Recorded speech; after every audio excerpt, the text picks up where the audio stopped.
মুখ্যমন্ত্রীর জঙ্গলমহল সফরের আগে শহর দুর্গাপুরের সার্কিট হাউসে জেলার শীর্ষ নেতৃত্বের সঙ্গে একটি রুদ্ধদ্বার বৈঠক করেন। সেখানেই লোকসভা ভোটে পশ্চিম বর্ধমানের সংগঠনকে এগিয়ে নিয়ে যাওয়ার দায়িত্ব দেওয়া হয় দলের লড়াকু নেতা বিশ্বনাথ পারিয়ালকে। শিল্পাঞ্চলের মাটিতে এই শ্রমিক নেতার গ্রহণযোগ্যতায় বিশেষ আস্থা রাখেন মুখ্যমন্ত্রী। গত শনিবার দুর্গাপুর একটি বেসরকারি কারখানা পিসিবিএল কর্তৃপক্ষের সাথে পিসিবিএল এর স্থায়ী কর্মীদের সাথে নিয়ে একটি বৈঠক করেন পশ্চিম বর্ধমান আইএনটিটিইউসি জেলা সভাপতি অভিজিৎ ঘটক। আর সেই সভা ঘিরেই তৈরি হয় বিতর্ক। এই সভায় আমন্ত্রণ না পেয়ে ক্ষোভ উগড়ে দেন দুর্গাপুরের বর্ষিয়া নেতা বিশ্বনাথ পারিয়াল। তিনি বলেন, দলের সুপ্রিমো দুর্গাপুরের মাটিতে দাঁড়িয়ে পশ্চিম বর্ধমানের দলের সাংগঠনিক শক্তিকে এগিয়ে নিয়ে যাওয়ার জন্য যে নির্দেশ আমায় দিয়েছিলেন সেই নির্দেশকে উপেক্ষা করা হলো।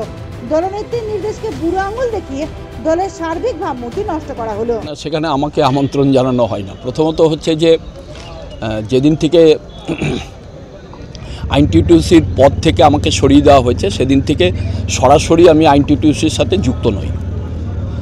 দল যেখানে যেভাবে নির্দেশ দেয় আমি দলের সেই নির্দেশটাকে মান্যতা দেওয়ার চেষ্টা করি। আজকে যেটা হয়েছে সেটা আমার দলের সর্বোচ্চ নেত্রী মমতা বন্দ্যোপাধ্যায় যে নির্দেশ দুর্গাপুরে এসে সমস্ত সর্বোচ্চ নেতৃত্বের উপস্থিতিতে তিনি দুর্গাপুরের মানুষের কাছে যে নির্দেশ দিয়ে গেছিলেন বা দলের পক্ষ থেকে যে নির্দেশ দিয়ে গেছিলেন, আমার মনে হয়েছে সেই নির্দেশকে উপেক্ষা করা হলো, সেটাকে উল্লঙ্ঘন করা হলো।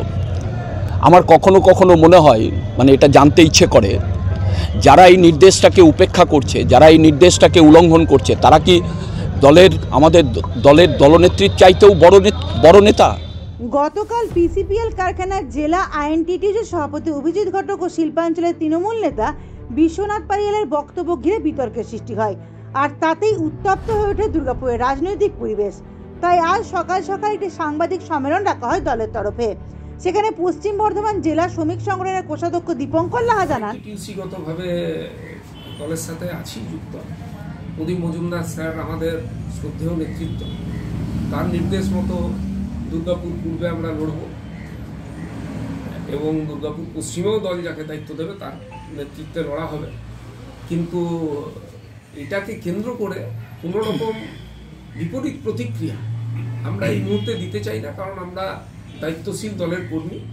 আমরা হাওয়া বুঝে দল করি না, কখন কোন দিকে ডিগবাজি মারতে হবে, কখন কোন দিকের পাল্লা ভালো, এই ধরনের রাজনীতি তো আমরা করি না। আমরা দায়িত্বশীল কর্মী, যার জন্য আমরা নির্বাচনের আগে এরকম ধরনের কোনো কুরুচিকর মন্তব্য করতে পারি। অন্যদিকে আজ প্রাক্তন বিধায়ক বিশ্বনাথ পারিয়াল স্বীকার করেন, গতকালের ঘটনা ভুল বুঝাবুঝির কারণেই হয়েছে। দলনেত্রীর কথা বেদবাক্য। এখন আমাদের একটাই লক্ষ্য, সমষ্টিগত ও সংঘবদ্ধভাবে লড়াইয়ের মাধ্যমে 2024 লোকসভা নির্বাচনে দলের জয় নিশ্চিত করা। কেউ উত্তেজিত করার চেষ্টা করছিলেন আউট অফ এক্সাইটমেন্ট। আমিও হয়তো অনেক কথা বলেছি যেটা ঠিক হয়নি। আমাদের লক্ষ্য একটাই, উদ্দেশ্য একটাই, সেটা হচ্ছে যে আগামী 2024 সালের লোকসভা নির্বাচন, এবং এই নির্বাচনটা অত্যন্ত গুরুত্বপূর্ণ নির্বাচন। কারণ সাম্প্রদায়িক শক্তির বিরুদ্ধে লড়াই, একটা ফ্যাসিস্ট গভর্নমেন্টের বিরুদ্ধে লড়াই। সুতরাং এই লড়াইটা যদি লড়তে হয়, কেউ যদি মনে করে থাকেন যে আমি একা এই লড়াইটা লড়ে দেবো, তাহলে সে মূর্খের স্বর্গে বসবাস করছে। ইট নিডস কালেকটিভ এফর্ট, সমষ্টিগত প্রচেষ্টা দরকার, সমষ্টিগত লড়াই দরকার। আমাদের এখন মন্ত্র হওয়া উচিত, লক্ষ্য হওয়া উচিত, উদ্দেশ্য হওয়া উচিত যে একসাথে লড়াই করব, সংঘবদ্ধ লড়াই, সংঘবদ্ধ সংগ্রাম, এটাই একমাত্র লক্ষ্য হওয়া উচিত। এর বাইরে আর কোনো চিন্তাভাবনা মাথায় আসার কথা নয়। তো এটাই যদি আমরা লড়তে পারি তাহলে নিশ্চিতভাবে আমাদের জয়টা সুনিশ্চিত হবে। দল থাকবে তবে না রাজনীতি হবে, দল যদি না থাকে তাহলে রাজনীতি হবে কোত্থেকে? আসন্ন লোকসভা নির্বাচনের আগে যেখানে দলনেত্রী পশ্চিম বর্ধমান জেলার ড্যামেজ কন্ট্রোলে কড়া হাতে রাশ টানছেন, সেখানে দলের আভ্যন্তরীণ খোলস প্রকাশ্যে আসছে বারবার। দুর্গাপুর থেকে অন্তরা সাদিক প্রতিবেদন, সমাজ পরিবর্তনের মানুষ।